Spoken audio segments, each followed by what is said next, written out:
Olá, hoje a gente vai mergulhar numa interpretação assim bem intrigante do conceito de juízo final.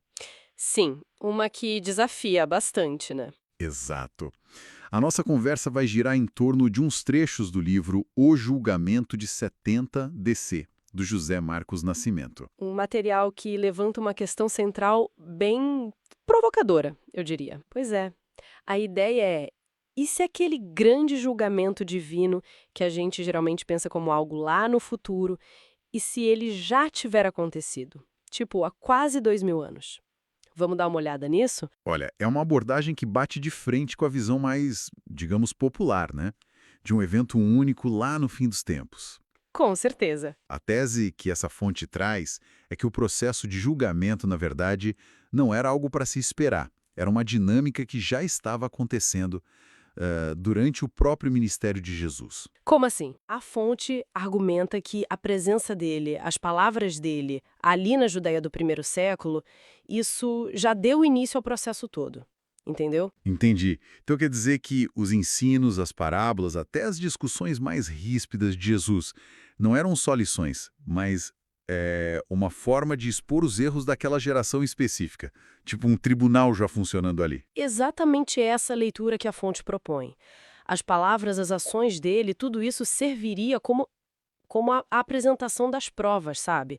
A demonstração do estado espiritual, moral, que ia levar ao veredito final. Hum. E nesse contexto, aquela frase conhecida, a minha palavra o há de julgar no último dia, ela ganha uma interpretação diferente na visão da fonte. E qual seria essa interpretação?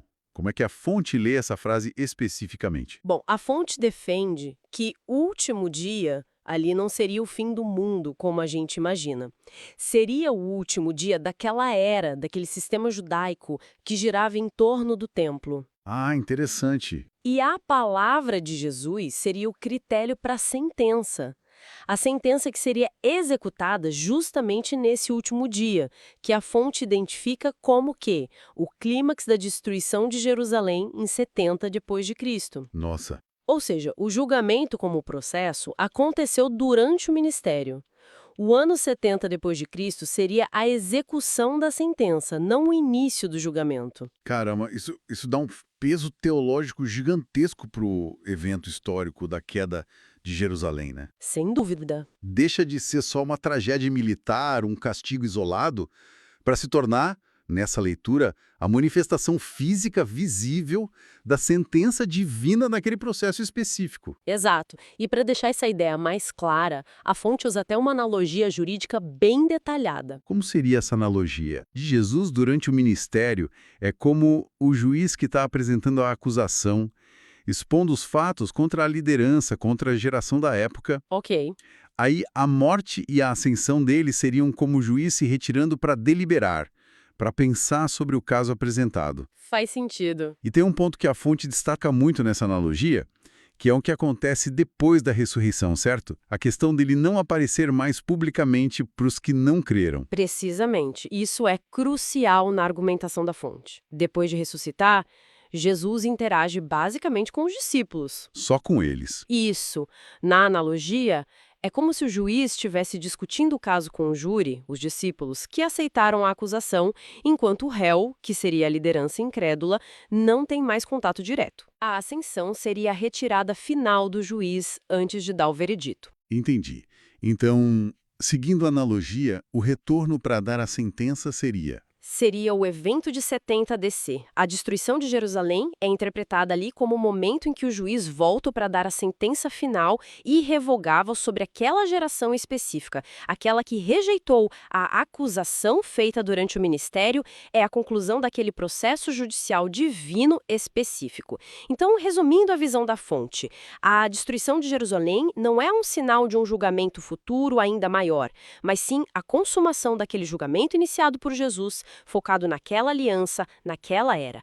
O ciclo se fecha ali mesmo, em 70 DC. Exatamente. A conclusão clara da fonte é essa. Para o público e para o contexto dos evangelhos e dos primeiros atos dos apóstolos, o julgamento foi concluído em 70 DC. Não seria algo pendente, mas um evento teológico e histórico já realizado segundo essa interpretação das escrituras e da história. bom, então o que essa análise nos mostra é É uma reorganização bem radical da ideia de juízo, né? Tira ele de um futuro incerto e joga para um evento histórico concreto, no passado. Reinterpreta o ministério de Jesus e a queda de Jerusalém como fases de um processo divino já encerrado para aquele contexto. E isso, claro, leva a gente para uma reflexão importante, né? Que a gente pode deixar para o pessoal que está ouvindo pensar a respeito. Qual seria? Se a gente aceitar, ainda que como exercício de pensamento, essa interpretação de que o julgamento que a fonte descreve acabou em 70 DC, como é que essa perspectiva poderia mudar a nossa forma de ler outras profecias ou de encarar as expectativas sobre o fim dos tempos que existem em várias tradições? É uma pergunta forte. Sem dúvida. É uma leitura que, com certeza, desafia muitas ideias que a gente já tem como certas, mexe bastante